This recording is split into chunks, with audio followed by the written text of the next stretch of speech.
Mateus 6, 9.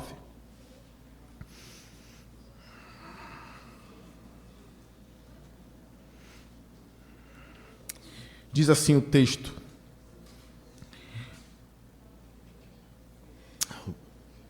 Todos acharam, amém?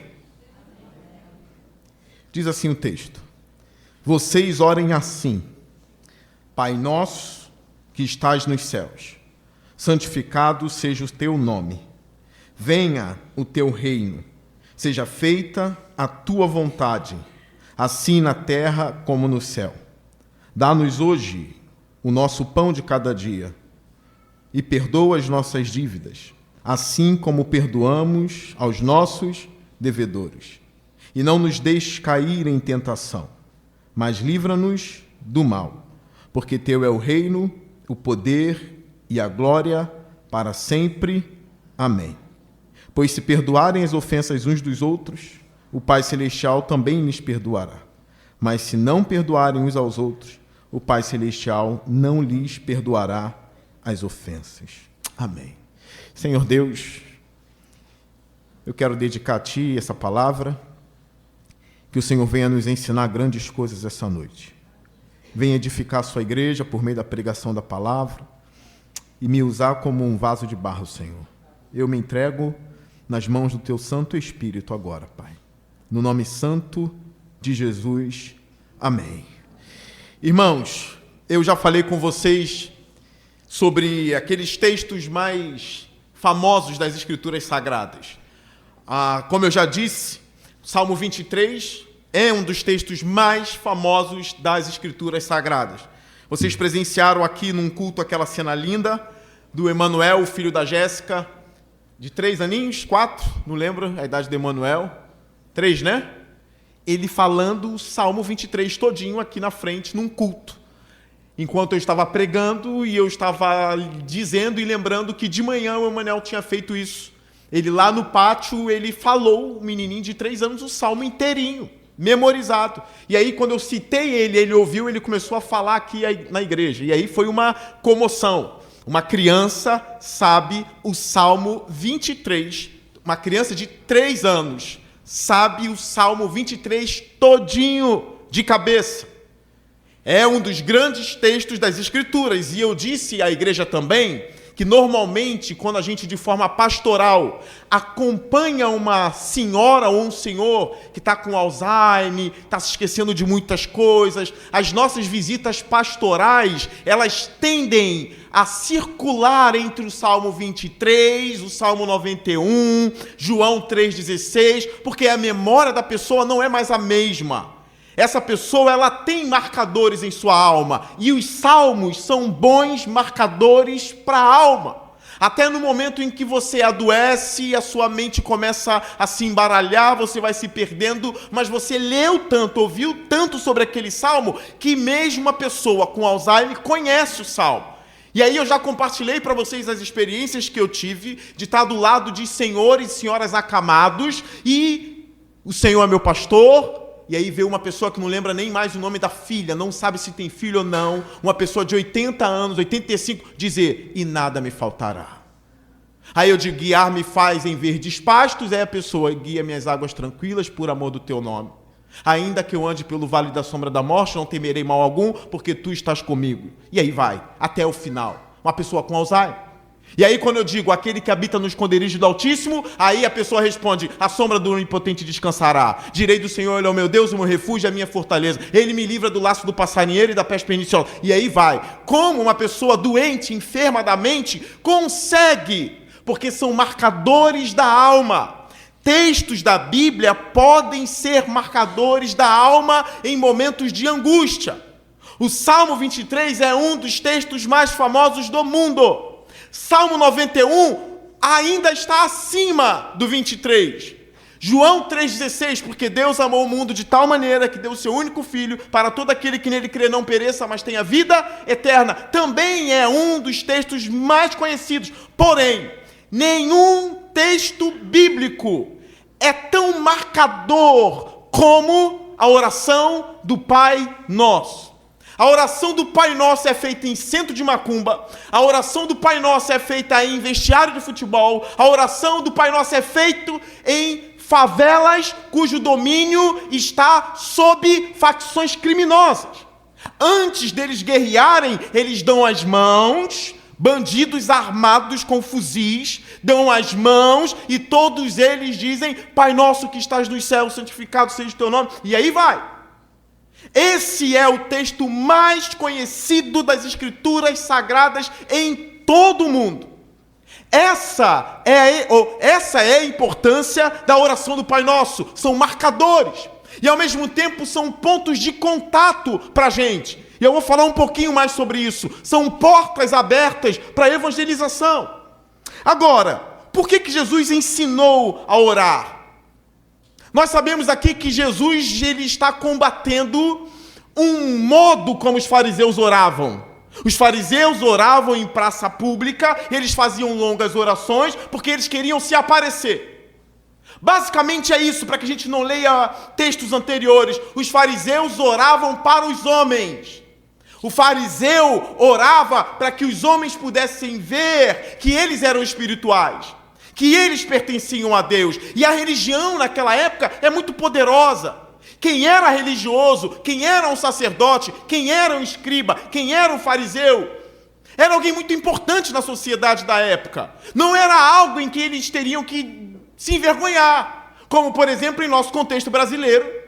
Nosso contexto aqui no Brasil, às vezes, dependendo do contexto, a gente tem vergonha de dizer que é pastor. Dependendo de onde a gente estiver, a gente tem vergonha. Eu já passei em frente a botequim, onde eu ouvi as pessoas dizendo: pastor é tudo ladrão, só entra em igreja quem é burro. Eu vendo pessoas num bar bebendo cachaça e dizendo que pessoas que vão à igreja são pessoas burras. Porque o pastor sempre quer roubar uma pessoa. Essa é a opinião deles. E foi a opinião sua. Tem gente aqui que já teve essa opinião, até conhecer uma boa igreja, e às vezes partiu de um crente piedoso, de um crente inteligente. Essa pessoa que está me evangelizando é inteligente. Ela não vai cair nas mãos de um pastor ladrão. Ela não vai cair nas mãos de uma igreja usurpadora. E aí os olhos do incrédulo começam a ser abertos. Aí ele confessa Jesus, conhece uma boa igreja e ele muda de opinião. Mas o que tem de incrédulo falando mal de igreja, falando mal de pastor, não está no gibi. Então, em alguns lugares, a gente nem fala. A gente chega, paga o que comprou, tá? No caso do bar, eu não estava indo no bar, eu estava indo no sacolão, que é perto do bar. Não fui comprar a minha cachaçinha, tá? Porque eu não bebo minha cachaçinha. Se você bebe, não vou falar não, para não dar polêmica. Eu vou no sacolão, compro lá a minha banana, compro as minhas coisas, vou embora, e ninguém sabe que eu sou pastor, porque eu também ando de bermuda. Eu vou de chinelo e de bermuda. E eu já nem pareço mesmo. E aí eu passo batido no ambiente. Mas naquela época, para os fariseus, era um glamour ser fariseu. Eles estavam ali no topo da cadeia alimentar religiosa, junto com os saduceus. Estavam no topo. Então, eles faziam essas orações longas e eles ganhavam a recompensa deles. Jesus fala da recompensa dos fariseus. Qual é a recompensa deles? O louvor dos homens.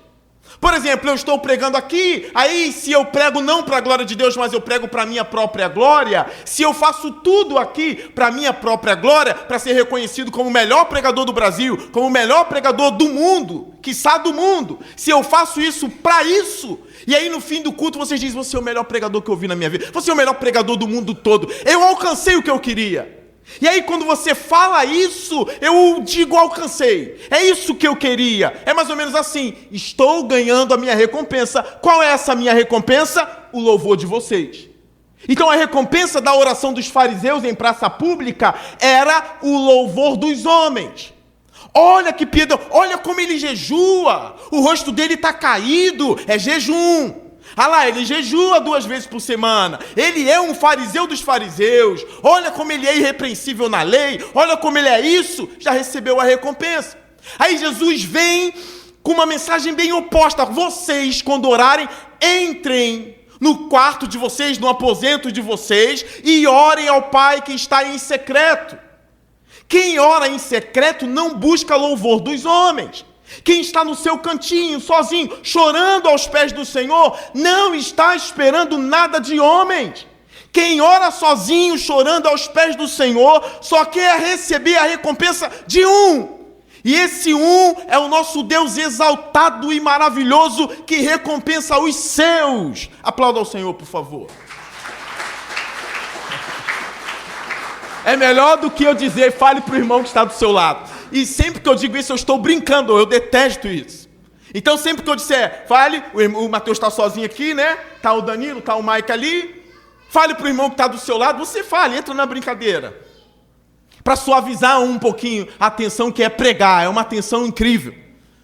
Então quando você estiver no seu aposento, quietinho, no seu banheiro, no seu quarto, você ora aos pés do Senhor, e aí você consegue entender, não quero glória de homens.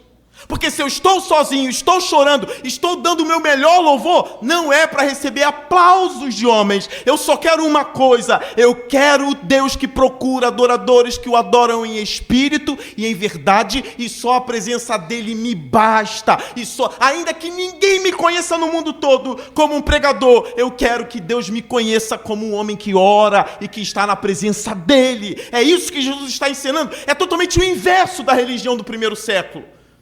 É totalmente o inverso daquela religião, do que os fariseus daquela época faziam. Dr. Martin Lloyd Jones, escrevendo sobre o Sermão do Monte, e aí quando ele cai no tópico da oração, ele diz duas coisas sobre isso. Ele diz o seguinte: a oração é a atividade mais sublime da alma humana. Primeira coisa que Martin Lloyd Jones diz. A oração é a atividade mais sublime da alma humana. E ele está lidando até com jejum. Para Martin Lloyd Jones, a oração é mais sublime, mais urgente do que o jejum. Ainda que o jejum seja algo incrível, a oração é a atividade mais sublime da alma humana. Mas eu digo que para os antigos judeus, a oração e o jejum estavam muito ligados, é muito difícil separar. Mas eu não quero falar sobre o jejum hoje. É oração. Uma outra coisa que o Martin Lloyd Jones diz sobre oração. A oração é a principal marca de alguém que é um cristão verdadeiro. Porque é o lugar onde não se espera nenhuma hipocrisia, é na oração. Na oração em secreto até então. Onde você não quer aplauso dos homens, como eu disse. Então você que está me olhando aqui, o dia que você estiver no seu carro, trancar a porta e ninguém estiver lá, e você começar, Pai, louvado seja o seu nome. Tu és maravilhoso, Senhor. Eu venho em tua presença, pois a minha alma anseia por ti. A minha alma precisa de ti. O que isso significa para o Dr. Martin Lloyd Jones? Você não é um hipócrita. Porque o hipócrita, para ser hipócrita, precisa de pessoas. Vocês já pararam para pensar nisso? O hipócrita só age com pessoas. Se não tem pessoas, ele não consegue exercer a sua hipocrisia. Então a oração é isso também. Mesmo sendo a atividade principal da alma humana, ela é também um sinal de que você não é um hipócrita. Se você consegue abrir o seu coração diante de Deus, você não precisa do louvor dos homens. Aqui está o contexto da oração do Pai Nosso. Porque depois de ouvirem tudo isso sobre oração, os discípulos querem aprender a orar. O texto paralelo a esse de Lucas 11, os discípulos dizem, nos ensine a orar como João Batista ensinou aos seus discípulos. Aquilo que a gente acha que é tão básico, tão fácil, a gente precisa aprender. E nós aprendemos com o apóstolo Paulo que nós não sabemos orar como convém. Nós dependemos do Espírito para isso. Então eles perguntam e pedem a Jesus, nos ensina a orar. Como a gente deve orar? Aí Jesus dá um modelo da oração. O Pai Nosso não pode ser um mantra. O Pai Nosso não pode ser uma coisa em que você chega num trabalho e aí você começa, Pai Nosso que está no céu, santificado seja o teu nome, venha a nós o teu reino, seja feita a tua vontade. Não é uma... Aí toda hora, Pai Nosso que está no céu. Aí depois, Pai Nosso que está no céu. Às vezes tem gente que ora 10 Pai Nosso. Para que 10? Para que 10 Pai Nosso seguido? E ainda emenda um Ave Maria. Mas o Pai Nosso é bem mais conhecido. É mais conhecido, não sei, Mas ele não está aqui para ser um mantra cristão. O Pai Nosso está como um modelo. Esse é o modelo. E aí a minha alma se alegra. Porque o modelo que Jesus dá não é um modelo em que se exige 3 horas para orar. Porque tem crente que acredita que Deus só ouve oração se você sangrar o joelho. E se você ficar lá 3 horas orando e clamando. O modelo que Jesus dá é um modelo básico. Ele nos ensina sobre a oração. Na oração é necessário ter um elemento de glória a Deus. A oração também tem que ter um momento de petição, porque significa a dependência de Deus. Esses 2 modelos, a glória de Deus e a petição. A primeira parte apontando para a glória de Deus, a segunda parte as necessidades humanas. Isso pode estar contida nas orações. Uma vez um homem, se dizendo cristão, disse para mim: quando eu oro a Deus eu nunca peço nada. Eu não peço nada a Deus, eu só agradeço e glorifico ao nome dele. Eu disse: perfeitamente, mas Jesus mandou pedir. Você já viu as pessoas querendo ser mais amorosos do que Deus em algum sentido? Pessoas que se acham mais amorosas: eu jamais faria isso, coisa que Deus fez. Ou, por exemplo, eu jamais pediria algo, mas Deus está dizendo, é para pedir. Está querendo ser demasiadamente piedoso de uma maneira em que a Bíblia nem falou. A Bíblia te manda pedir. Tiago ainda diz o seguinte: vocês não têm porque não pedem. Tiago capítulo 4. E quando pedem não recebem porque pedem para gastar em seus próprios deleites. Vá ao Senhor, pede a Ele. O próprio Deus está dizendo: peça, ore, peça. Deus recompensa sim. Um ponto importante que eu quero destacar aqui, meus irmãos. Como eu disse que a oração do Pai Nosso é o texto mais conhecido em todo o mundo das Escrituras Sagradas. E eu disse que ele é praticado em centro de macumba, é orado. As pessoas oram o Pai Nosso em centro de macumba. As pessoas cantam louvor em centro. Eu já vi vídeo. Eles cantam louvor a Deus, depois faz o batuque e ficam mesclando. Jogador de futebol, ora o Pai Nosso. Empresa, às vezes o dono da empresa, ele pega todo mundo, ainda mais se for um coach cristão, ele pega todo mundo e vai o Pai Nosso que está nos céus. Ou às vezes alguém da sua empresa, o gerente não é nem crente, mas ele quer orar o Pai Nosso que está no céu. Deixa eu contar uma coisa a vocês. Vocês sabiam que a igreja primitiva, um pouquinho depois dos apóstolos, não tolerava que os ímpios orassem o Pai Nosso? Vocês sabiam disso? A igreja antiga não aceitava o ímpio orar o Pai Nosso. Quando o ímpio começava a orar o Pai Nosso, pode parar. Não ore o Pai Nosso. Não ore o Pai Nosso, porque eles sabiam, estava muito bem na cabecinha deles, que o Pai Nosso é uma oração para os filhos de Deus em Cristo Jesus. O Pai Nosso está antes da cruz, mas ele é ensinado na perspectiva da cruz. Jesus já estava ciente da sua missão. Ele é ensinado nessa perspectiva, porque ele vem trazendo a noção de Deus como um pai, apesar disso já ter existido no judaísmo antes, mas não de forma como Jesus ensinou. Por exemplo, o erudito Craig Keener diz que a palavra Abba tem sim o sentido de intimidade com Deus. Alguns dizem é papai, e aí a Ana Paula Valadão popularizou dizendo papaizinho, aquela música dela, né? E eu sei que teve teólogo que disse não necessariamente é isso, é aquilo. O Keener diz, tem a ver com uma intimidade. O Abba é o meu pai ou é o papai? Dá para dizer, é algo mais íntimo que Jesus está ensinando aqui. O que não é muito comum no Antigo Testamento. Apesar de ter passagens em que demonstra Deus como pai, não é no sentido em que Jesus está ensinando. Ele ensina isso já na perspectiva da cruz e para os seus discípulos, não para o mundo. Jesus não ensinou a oração do Pai Nosso para o mundo. Jesus ensinou a oração do Pai Nosso para discípulos. Isso é muito claro nas Escrituras Sagradas.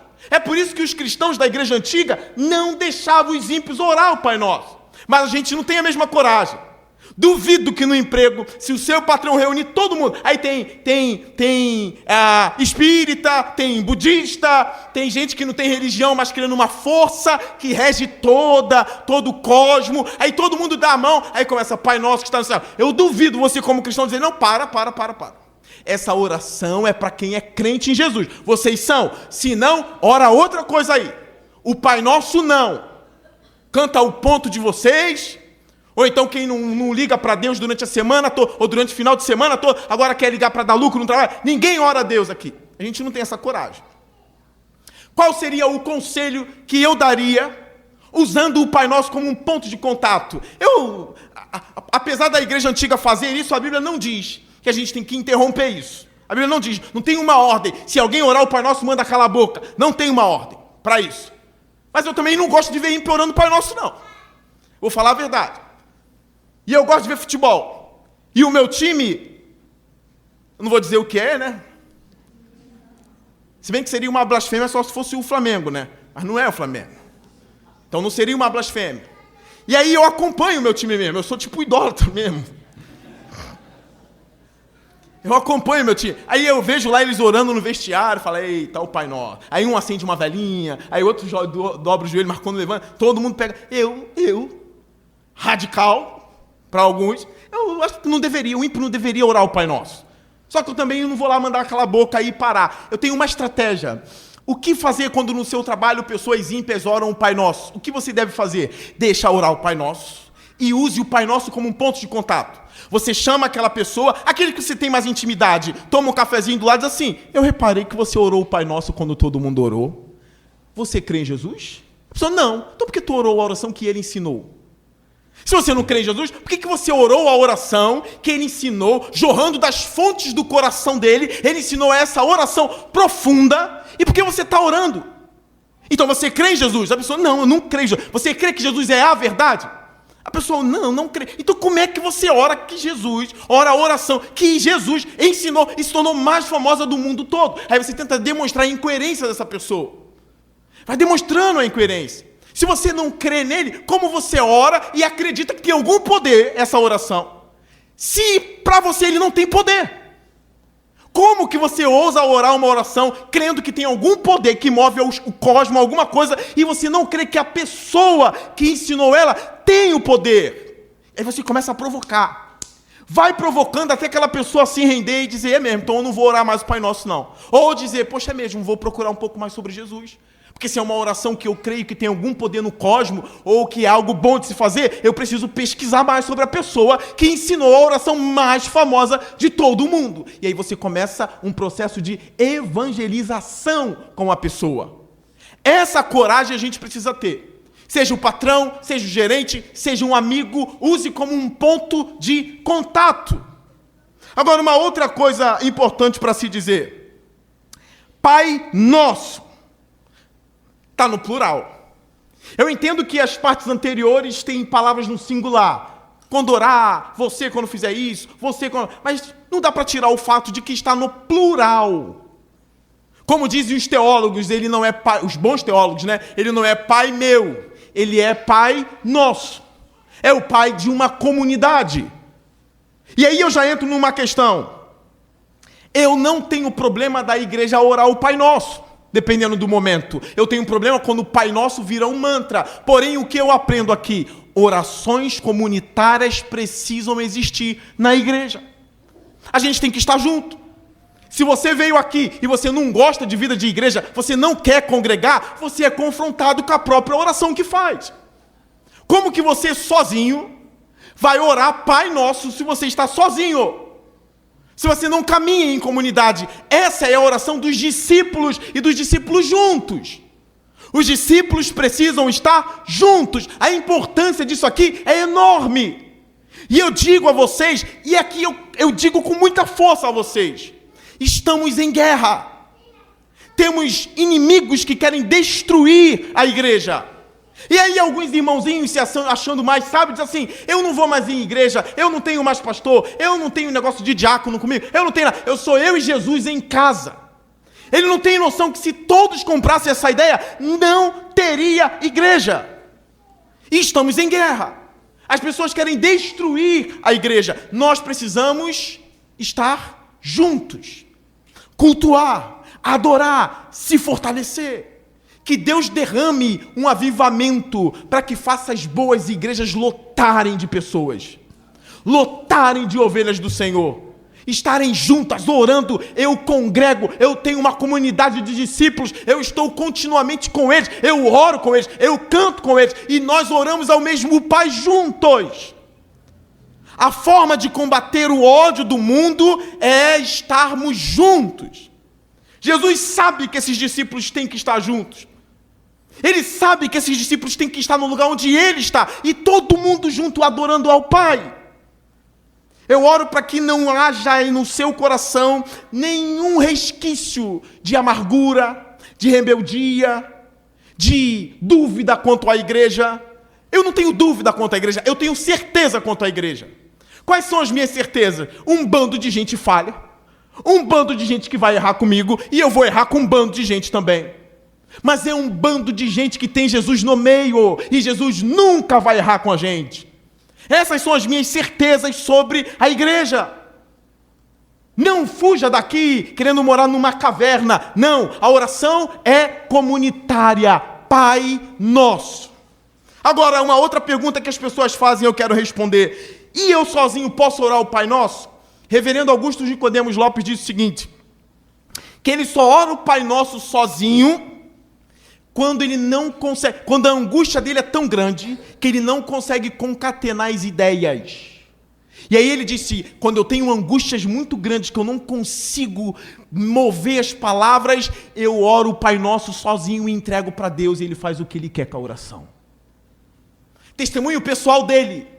Quando eu não consigo orar, eu vou no Pai Nosso, eu oro o Pai Nosso, entendendo o que aquelas palavras significam, e eu entrego para Deus e Deus faz o que quiser com a oração do Pai Nosso.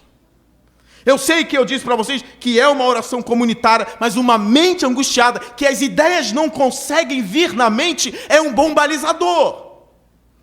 Ainda que você diga, Pai, eu estou sozinho, então eu não vou usar o termo nosso, eu vou usar o termo meu, mas o Senhor está na glória, e que o seu nome seja santificado, e que o teu reino venha, porque a angústia está tão grande, e que teu reino venha e tome tudo, inclusive leve as angústias do meu coração, e que seja feita a tua vontade assim na terra como é no céu. Senhor, me dê o meu suprimento diário, não me deixe cair nas garras do diabo, amém.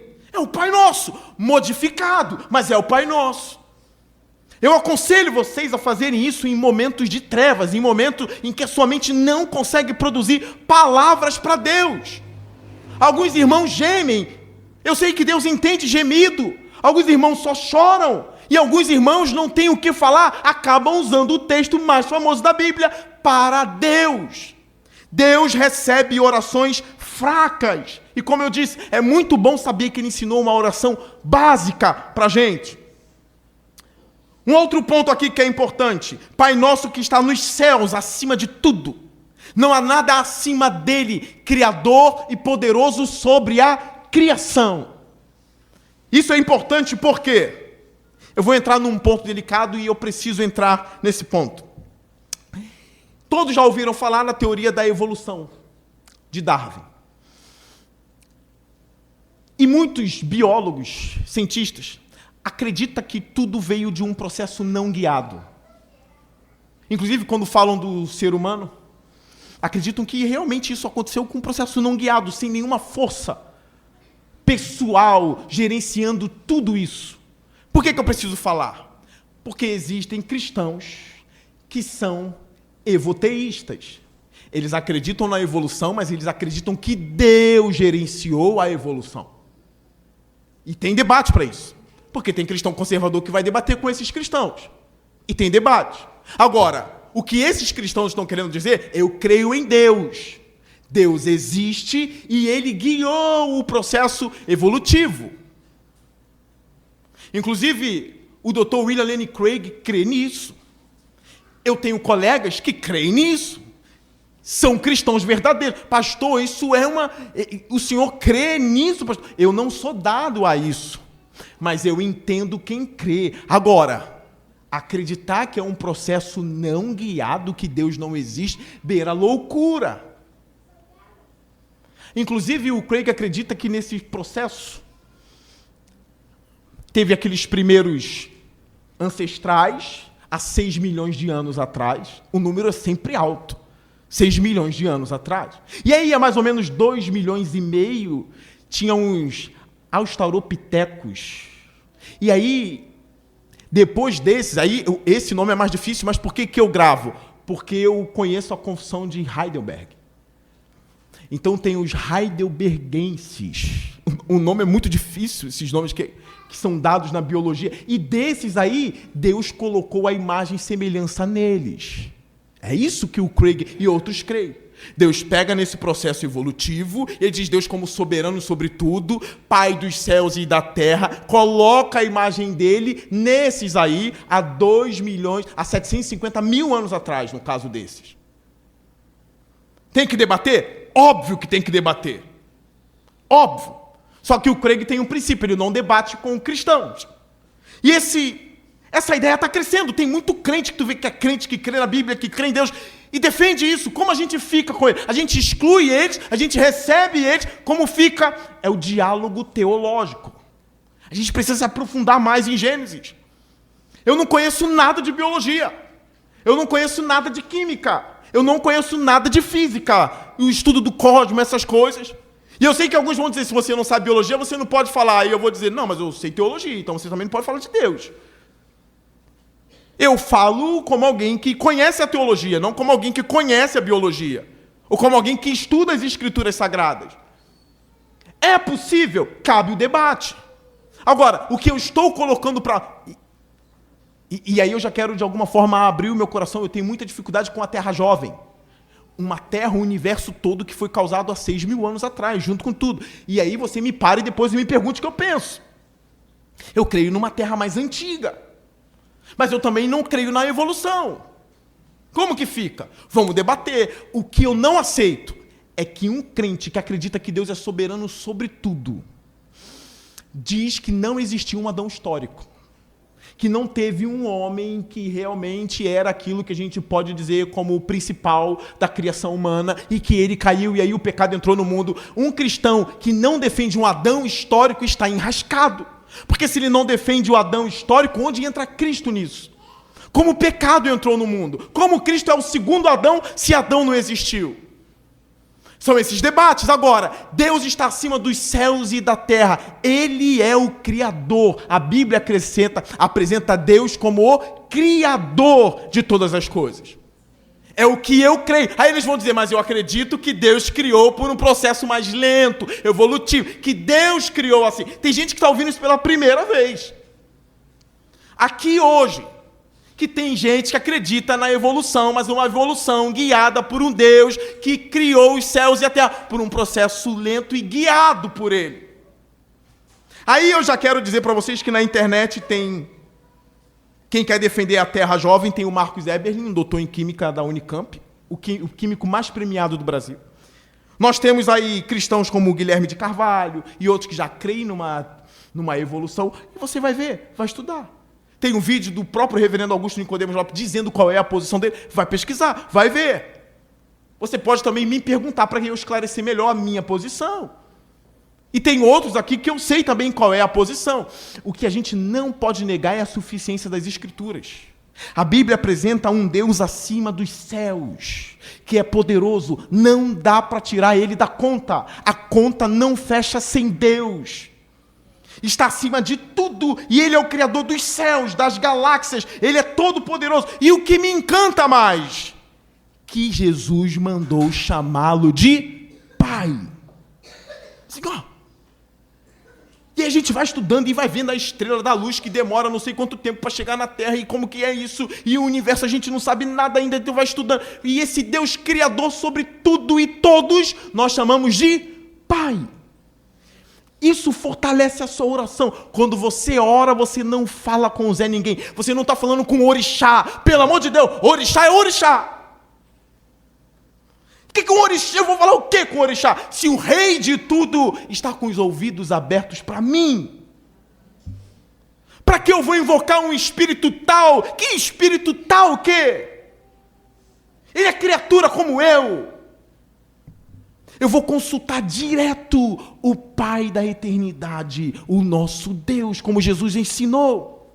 Fortaleçam-se na vida de oração, entendendo que o Deus infinito resolve problemas infinitos, porque Ele é eterno e poderoso.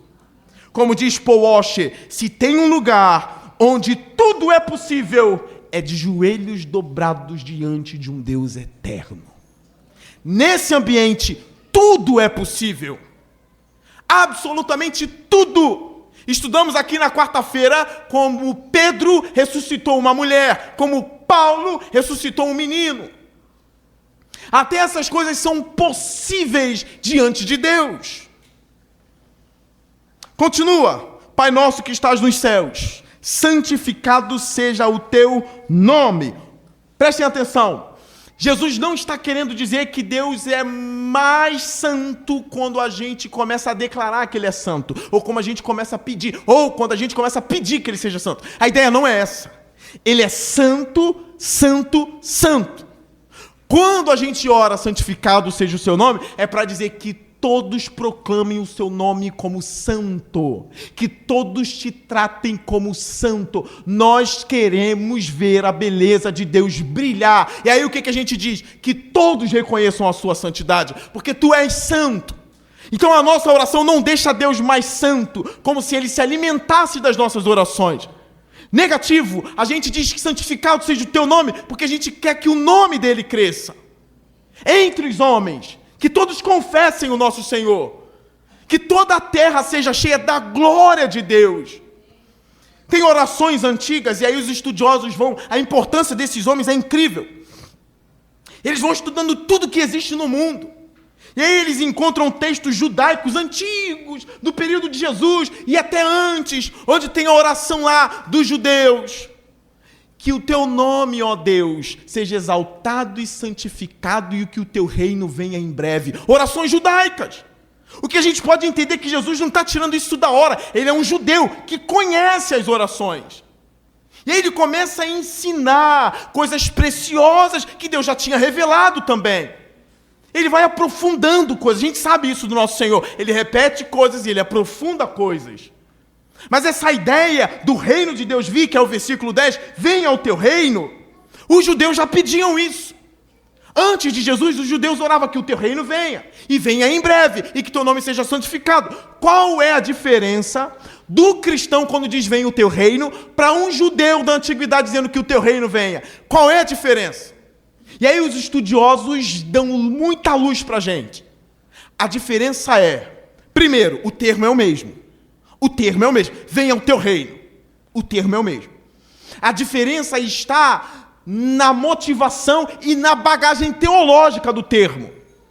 Quando o judeu diz, venha o teu reino, ele não crê que o reino de Deus já está instaurado. Ele acredita que o reino de Deus será instaurado. Quando o cristão diz, venha o teu reino, ele acredita que o reino já irrompeu. Mas quando diz, venha o teu reino, ele pede a consumação do reino. O reino está se expandindo, mas vai se consumar na vinda do nosso Senhor. A vinda do nosso Senhor, como está em Apocalipse, ora vem, Senhor Jesus, Maranata, esse é o desejo. Só que o reino de Deus já está entre nós. O reino de Deus já irrompeu, o reino de Deus já chegou, ele está se expandindo. Essa é a diferença de um cristão para um judeu. Mesmo entrando nas questões de milênio, pré-milenismo e essas coisas, todo mundo sabe que o reino de Deus começou e uma hora vai se consumar. Seja depois de 1000 anos, quando inaugurar o milênio, ou quem crê que o milênio já existe no fim de tudo, quando Jesus voltar. O milênio existe agora e ele vai ser consumado na vinda do Senhor. Todos acreditam que o reino já começou e ele será consumado. A gente quer que o reino seja consumado. A gente quer que crianças parem de morrer com leucemia. A gente quer que homens parem de estuprar mulheres. A gente quer que políticos deixem de ser corruptos. E isso acontece com o avanço do reino. Com o reino crescendo. Eu não aguento mais esse mundo. É como Ló, que vivia sofrendo em Sodoma, por causa dos pecados dele. E vem uma série aí sobre Sodoma, hein? Eu quero que vocês ajudem a espalhar, vai ser tipo a Record, Sodoma. E aí a gente vai refletir como a vida de Sodoma impactou em Ló. E qual é o impacto da vida de Ló em Sodoma? Zero. Nós vamos ter pregações, uma série de pregações sobre Sodoma. A gente não... Irmão, se você é crente, você está em paz com o que está acontecendo, a gente precisa duvidar do seu cristianismo. Ló sofria em Sodoma. Um crente que está aqui, em vez de justiça, a gente liga a TV... E ainda mais quando a gente não gosta do tal político. É esse infeliz, cara. Quando a gente vê pautas que atentam contra a dignidade humana sendo aprovadas com aplausos na Argentina. Agora, no caso, tá havendo um combate a isso na Argentina, mas eu vi no passado, no Brasil, na América do Sul, na Europa. Um cristão deve olhar para isso e dizer, meu Deus... E como eu vou protestar? Eu sou tão pequenininho nesse mundo. E se eu fosse grandão, tivesse muitos seguidores, eu ia protestar sabendo que eu poderia ser caçado por juízes, preso ou morto. O cristão precisa ter uma sede de justiça e não se conformar com o mundo. A gente não fica bem dizendo assim, na minha casa está tudo bem. Problema, a gente precisa ansiar pelo reino. A gente olha para isso e diz assim, não.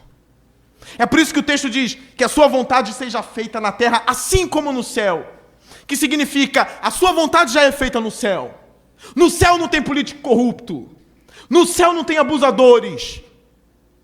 No céu não tem pessoas que apunhalam outras pelas costas. No céu isso não tem. Mas na terra isso tem. Então qual é a minha oração? Seja feita a tua vontade aqui, como é feita aí em cima. Aí o pastor John Piper, analisando esse texto, diz o seguinte: o reino de Deus vem na medida em que a igreja ora, anseia e pede pelo reino. O reino de Deus vai vir, ele virá. Mas a igreja é convocada a orar. Vem teu reino. Vem, Jesus. Maranata, Senhor. Venha. Nós não aguentamos mais o que está acontecendo aqui. Vem, Senhor. Ponha um ponto final. E aí, uma frase polêmica, né? Quebre o queixo dos ímpios. A frase foi polêmica. Nem todo crente gosta de ouvir isso. Mas leia Apocalipse e você vai ver o que vai acontecer. Leia o Apocalipse. Lembra na pregação passada que eu citei Elias? Mataram os seus profetas. E agora querem me matar. E aí Deus manda Elias voltar pelo caminho de onde veio, manda ungir Hazael como rei da Síria, manda ungir Jeú como rei de Israel, e aí diz, aquele que escapar da espada de Hazael não vai escapar da de Jeú, e quem escapar da de Jeú não vai escapar da de Eliseu. Ou seja, estão matando, mataram os profetas, querem te matar. Elias, o julgamento está começando. Jezabel vai morrer. O texto não diz isso, mas a gente vê que Jezabel tomba. Depois lê como foi a morte de Jezabel. Depois vê a morte de Acabe. Ele diz, estão querendo te matar. Você está com medo, está com medinho, né? Eu sou teu, você está com medinho. Espera. A espada vai ser levantada. Agora leia Apocalipse. Você tem alguma outra solução? Você tem uma outra solução para ímpios? Você sabe o que esses caras fazem? Você sabe histórias assustadoras que eu já ouvi de gente dizendo, você não sabe o que acontece numa parte negra da internet, que eu não quero dizer o nome. O que eles financiam, com quem ele tem os seus atos imorais, com o quê? Eu não ouso dizer no púlpito, como você quer que Deus lide com essa raça? É aquilo que eu digo, sempre as pessoas tratando o juiz como mal e o bandido como bom. Isso acontece com Deus. Diz, Senhor, o Senhor não põe o final no mal, quando ele põe matando todo mundo, mas precisa matar. Leia Apocalipse. Ele é juiz e quando ele julga, o martelo é batido e ele mata quem ele quer, irmãos. A gente tem que amadurecer em quem é a pessoa do nosso Deus. Ele é amor, mas ele é justiça. Quando a gente diz, venha o teu reino, não acha aí que vai ser também de uma forma fofa. A justiça virá. Ele vai julgar os ímpios. E a coisa é feia, é desesperadora. Tem uma linha já mais pós-milenista que acredita que o evangelho vai tomar o mundo todo. Existe essa linha, e tem bons teólogos nessa linha, que pode levar mais 10 mil anos, mas o evangelho vai mais 20, mais 30, vai tomar tudo. E aí quando todo mundo estiver bem, aí Jesus vem. É uma linha, a gente precisa estudar, se aprofundar, porque tem bons teólogos usando essa linha. Mas não dá para anular o julgamento. Não dá para anular o texto de Apocalipse. O julgamento virá, o reino de Deus virá. Versículo 11. Dá-nos hoje o nosso pão de cada dia. Pedido simples. E tem católico que olha para isso aqui e acha que isso aqui está falando da Eucaristia. Está falando da ceia. Não está falando da ceia. Isso aqui é o pão diário. É aquela coisa que a gente necessita no dia a dia. Me dá o pão, me dá o básico de cada dia. Você pode dizer, me dá o suprimento de cada dia. Me dá o alimento diário, Senhor. Cuida de mim. Aquilo que eu disse para vocês, a gente precisa voltar a entender Deus como um provedor, como um cuidador. Ele cuida da gente. Como na pregação de domingo passado de manhã, lance sobre o Senhor as vossas ansiedades. Por quê? Porque Ele tem cuidado de vocês. Então, Senhor, eu estou sentindo falta de coisas básicas. O Senhor conhece o meu coração, ó Deus. Tem coisas básicas que eu estou sentindo falta na minha vida, Senhor Deus. Me abençoa, me dá, ó Deus. Agora analise o seguinte, os teólogos brigam, porque uns dizem assim, Mateus, até no The Chosen, quem viu, o Mateus é autista, né? Ele fica meio de ladinho, é autista, eu não acredito, não era autista, não acredito que era. Mas alguns teólogos assim, mas ele gostava de número. Ele gostava de número. Aí alguns exegetas dizem assim, e ele gostava do número 7.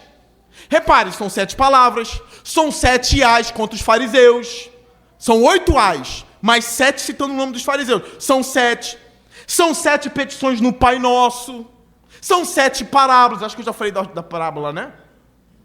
Ele gosta do número 7, ele faz isso de forma intencional, porque em Lucas é mais curtinha, ele amplia, aí alguns teólogos dizem, ele amplia para chegar no 7, eu já não concordo, é muito difícil, pode ser, pode não ser. Aí outros dizem, não, nós brigamos pelo número 6, porque são 3, teu nome, teu reino, tua vontade, e 3 para mim, me dá o pão, me livra da tentação e me livra do maligno, para ficar 3. Mateus quer encaixar, mas os dois estão colocando Mateus vidrado em números. Se eu coloquei 3 para lá, aí ele era tipo eu quando criança, que tinha toque, tem que ter 3 para cá. Aí é um autista, eu acho que eu devo ser também. Sem nenhuma... Tem gente na minha família que é, alguns aqui são. Grau 1, né? 3 números para lá, e ele na série é realmente autista. E 3 para cá, ele está lidando com números. O tempo todo. Me dá isso aqui, me dá o pão de cada dia. Essa é a parte que tem a ver comigo na oração. A parte que tem a ver com a glória de Deus está lá. Agora, o que um Deus glorioso e soberano faz com pessoas humildes como os discípulos? Ele cuida, ele guarda e ele protege. Uma outra coisa importante de eu dizer aqui. Quem está provendo o pão diário é alguém que Jesus mandou chamar de Pai. E às vezes fica uma briga aí de teólogos dizendo, qual é o verdadeiro nome de Deus? O famoso Yud Rei Vav Rei no hebraico. São 4 letrinhas ali no hebraico e as pessoas perderam como se pronuncia esse nome. Tem judeu que não pronuncia nem as letras que eu pronunciei aqui em hebraico, não pronuncia. O temor do nome de Deus deles, que eles têm. Ele fica assim, qual é o nome de Deus? Qual é o nome de Deus? Qual é o nome de Deus? Jesus, um sábio, que é o Deus encarnado, não ficou dando o nome de Deus. Ele diz, quando vocês orarem, e aqui é um Deus que provê, ele diz, diga Pai. Qual é o nome de Deus? É esse? É aquele? É Pai. Chama ele de Pai. Aí um pastor batista de São Paulo, Ed Renekiewicz, disse assim, Deus é mãe. Aí fica uma briga, essa polarização que a gente está vivendo. Por que tem que ficar chamando Deus de Pai? E cadê as mães? Olha só. Aí daqui a pouco, por que não chama Deus de criança? E as crianças? E por que Deus também não pode ser homossexual? Qual é o problema? Por que eu não posso dizer pai gay que está no céu? Eu não estou blasfemando, eu estou dizendo a proposta deles. Aí o Ed já falou, por que não Deus mãe? É o Deus mãe, porque mãe. Aí essa coisa sempre de rivalizar. Aí daqui a pouco está dizendo assim, não, Deus não é dono do ouro e da prata. Deus é pobre, ele é do MST. Deus tem cabanas no céu. Deus é pobre. Essa polarização está indo para a teologia. E eu digo, eu leio o Frei Beto. Eu tenho um livro do Frei Beto, eu leio o Frei Beto. Eu leio os caras da teologia da libertação. Eu leio o Boff, o Leonardo, que é mais do que o irmão Clodovis. Eu tenho material desses caras. Eu preciso ler esses caras. José Maria Castilho.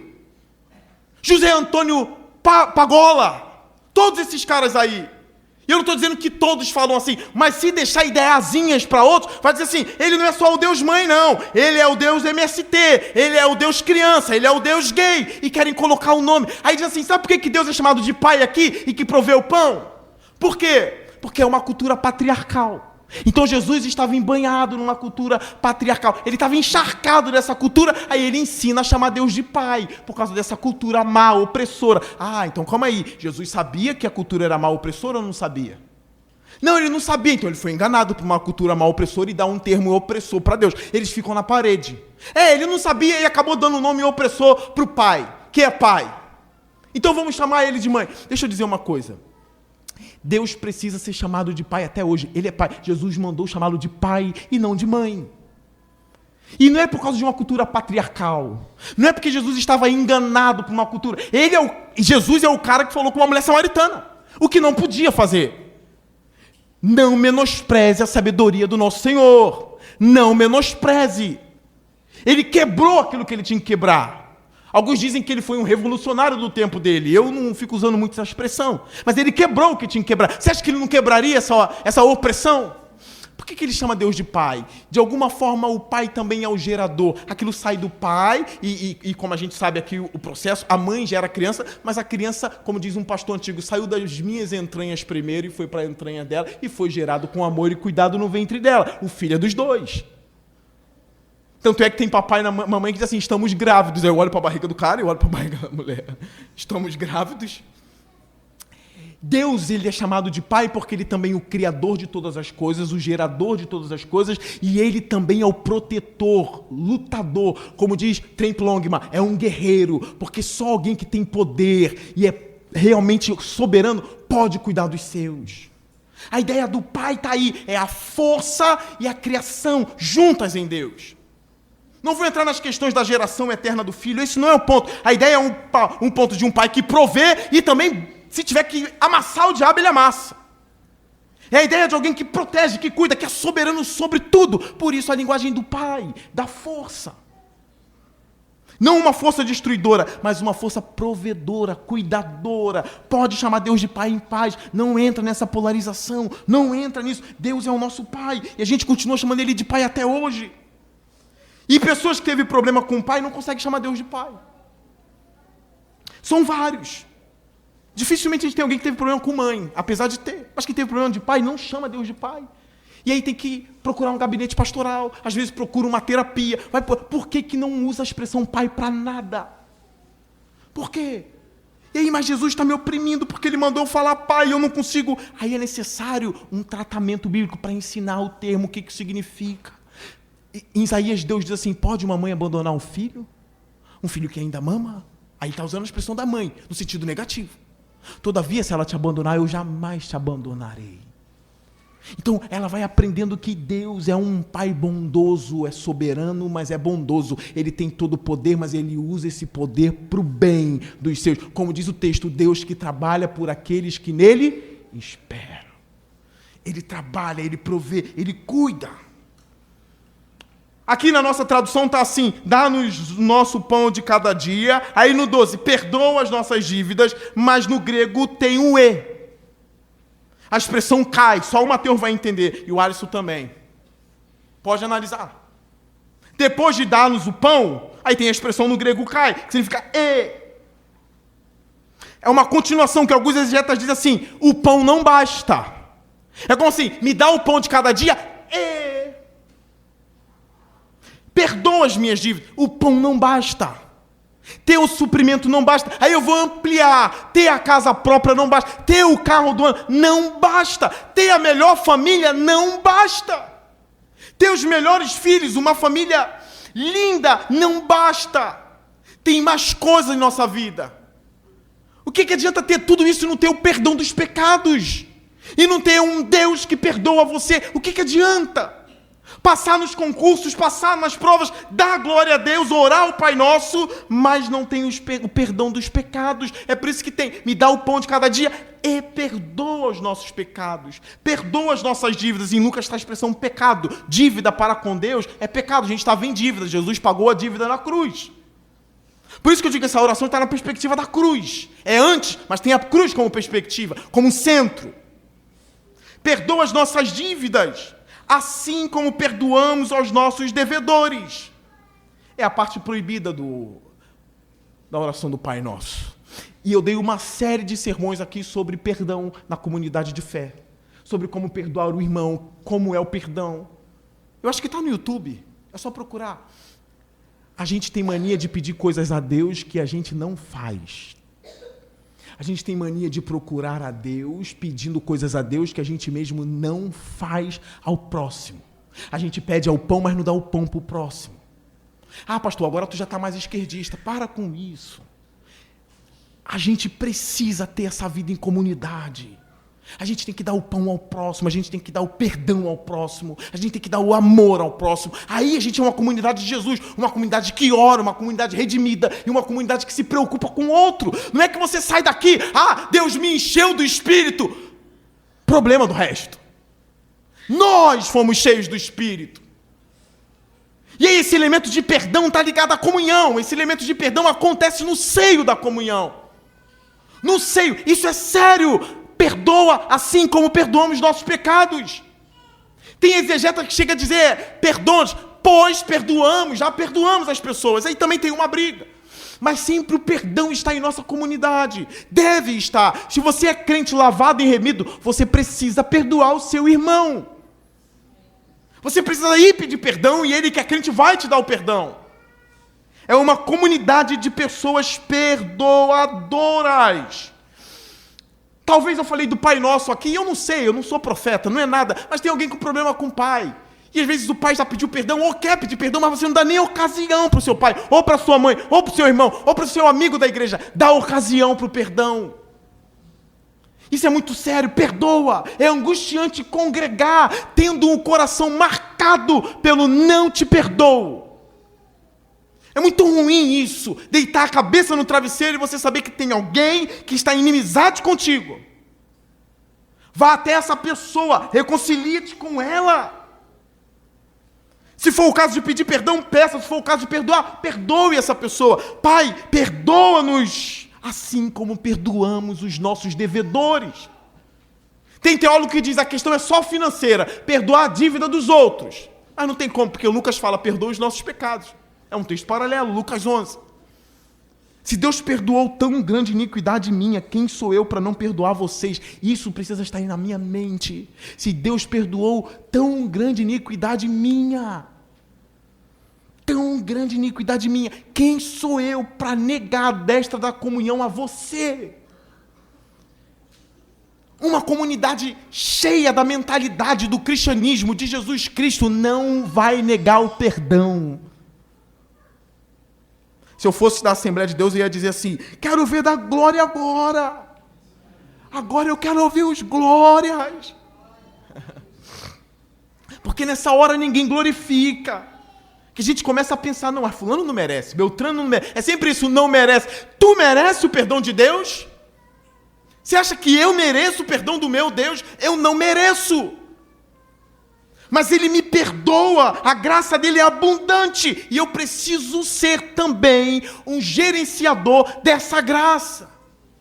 Quando eu digo gerenciador, é promover graça aos outros, perdão ao outro. Esse é o tipo de mensagem que no ouvido de alguns não entra aqui no ouvido. Talvez, para de perdão, volta logo para a teologia, volta agora. Jesus ensinou. Você corre o risco de não ser crente se você não perdoa. Você corre o risco de não ser crente se você mantém amargura no coração. E eu vou dizer, tem gente que ora todo dia, mas é orgulhoso, amargurado, não perdoa, não adianta orar. Acha que tem uma vida de oração. Acha que tem uma vida, às vezes, maior do que a nossa. Estou orando, porque a igreja lá não ora, aqui não sei o que tal, mas está com a vida dominada pelo orgulho, pela amargura. Deus não ouve. Está dizendo, perdoa assim como perdoamos os nossos devedores. Isso é muito importante. E aí vem para a parte final. E não nos deixes cair em tentação. Uma briga gigantesca do que isso significa. E eu não vou entrar muito nessa questão não, porque senão eu preciso de mais 1 hora e eu não vou fazer isso com vocês. Não vou. Se bem que quarta-feira o estudo foi o Eutico que caiu, porque Paulo falou durante longas horas. Longas horas. E o lugar estava cheio, dominado. Tinha gente sentada na janela, que Eutico caiu da janela. Eu digo, por mim a igreja pode estar sentada aqui, ó, todo mundo aqui, ó, no altar santo, pode sentar no chão, gente na janela, e falando por longas horas, para uma geração que não aguenta meia hora de sermão. Não é o caso da nossa igreja, tá? Da geração inteira. Não nos deixes cair em tentação. Qual é a briga? Porque alguns textos gregos, ou nos textos gregos está escrito, não nos induzas à tentação. Como assim não nos induz? Deus não induz ninguém.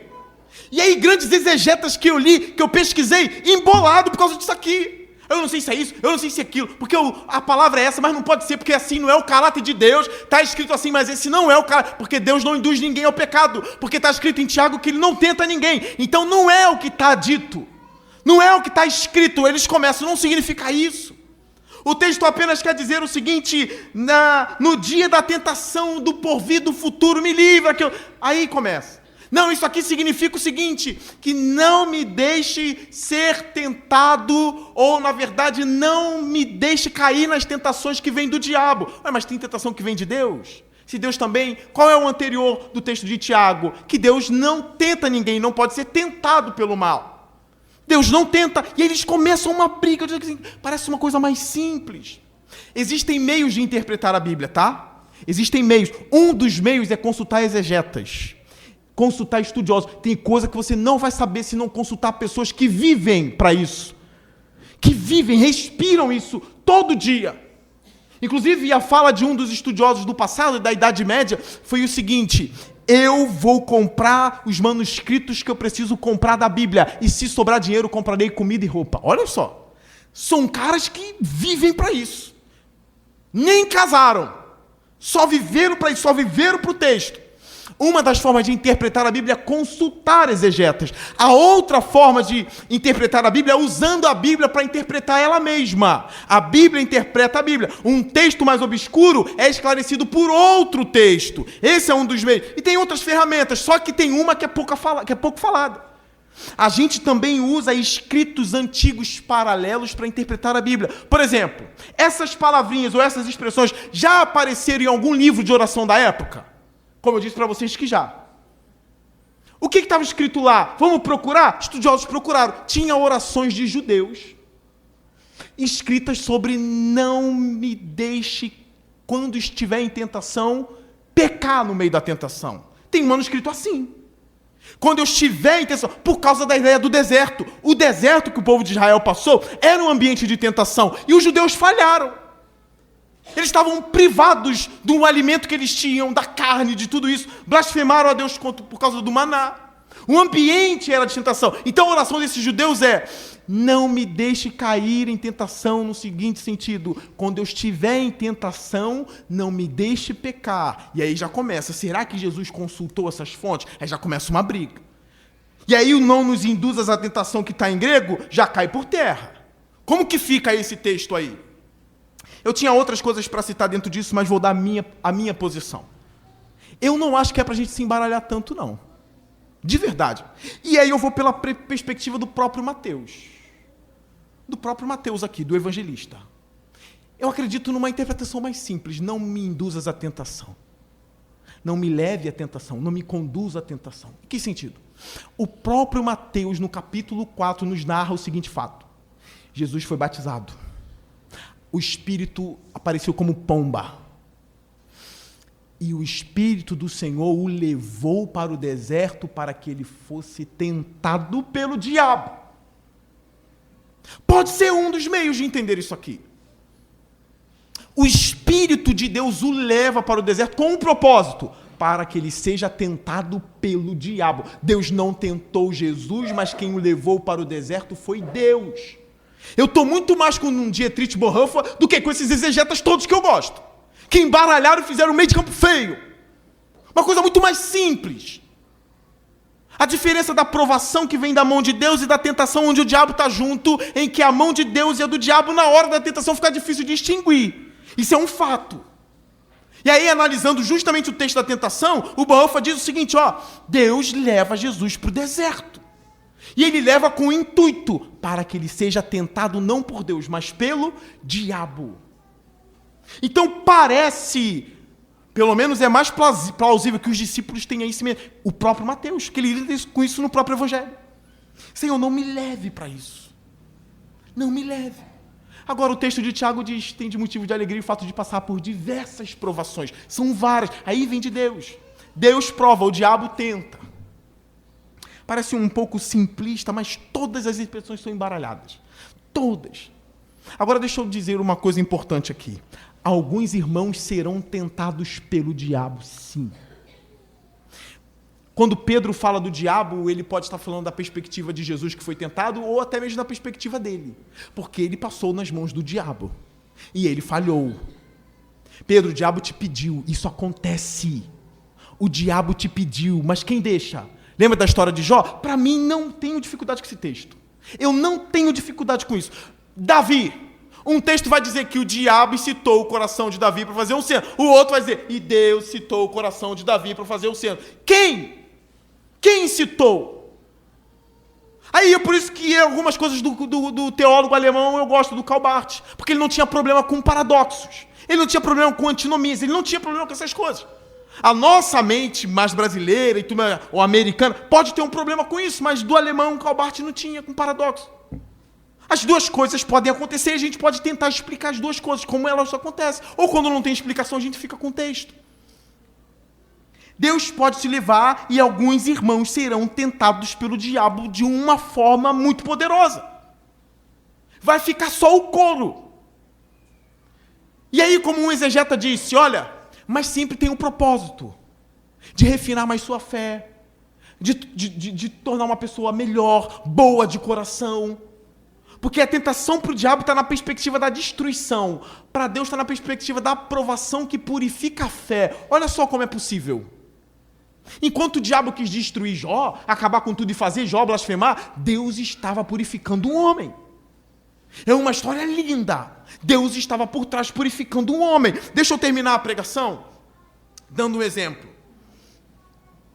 Existem exércitos pelo mundo e dizem que o melhor é o de Israel. Dizem. Mas sempre tem um exército dentro de um exército. Sempre tem uma tropa de elite dentro de um exército, que é o exército dentro do exército. Aí imagine um soldado que está no exército normal, que chega para o general, por favor, não me deixe ficar sem dormir 7 dias, não me deixe ficar 3 dias sem água, não me deixe ficar aí 7 dias sem comer. Por favor, não me deixe andar até as bolhas dos meus pés estourarem e o meu pé ficar em carne viva, marchando numa marcha de 50 quilômetros. Não, general, tu é da onde? Claro que eu não vou fazer isso contigo.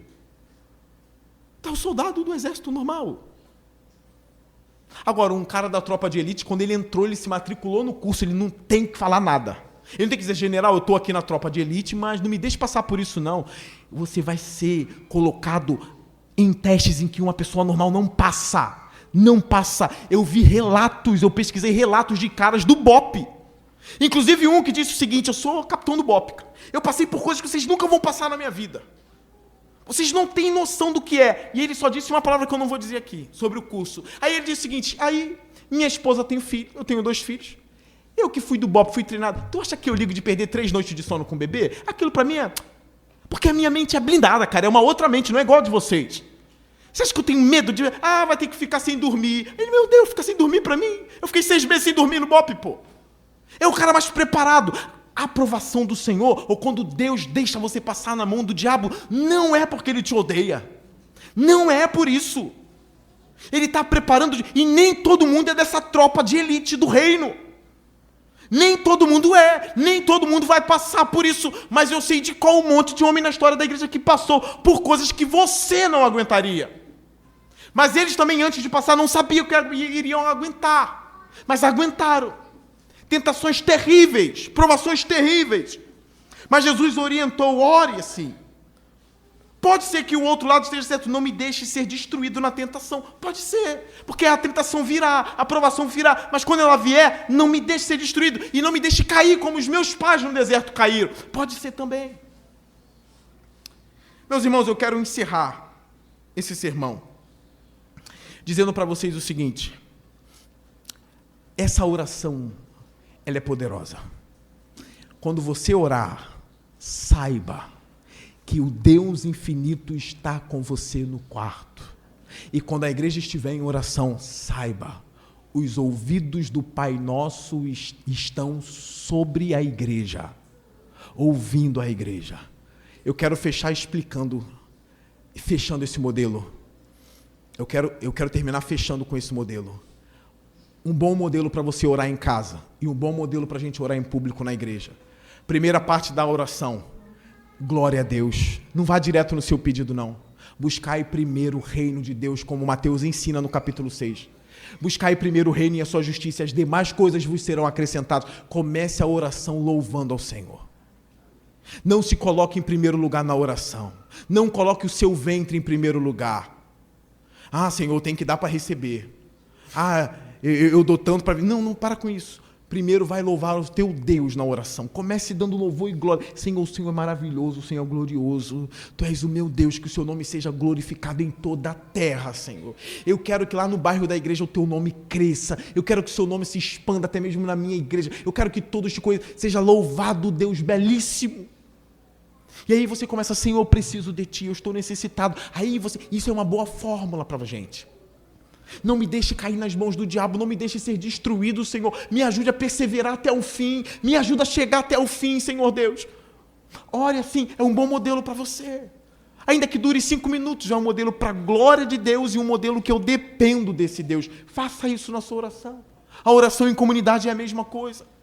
Glórias ao Deus e mostrar que a gente depende dele para tudo. Nós não somos donos do nosso nariz. Tudo recebemos do nosso Pai Celestial. Amém? Curve sua cabeça. De forma sincera, vamos ao nosso Senhor em oração.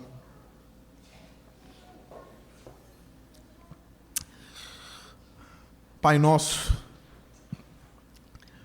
o Senhor é glorioso, nós não somos. O Senhor é bendito e poderoso.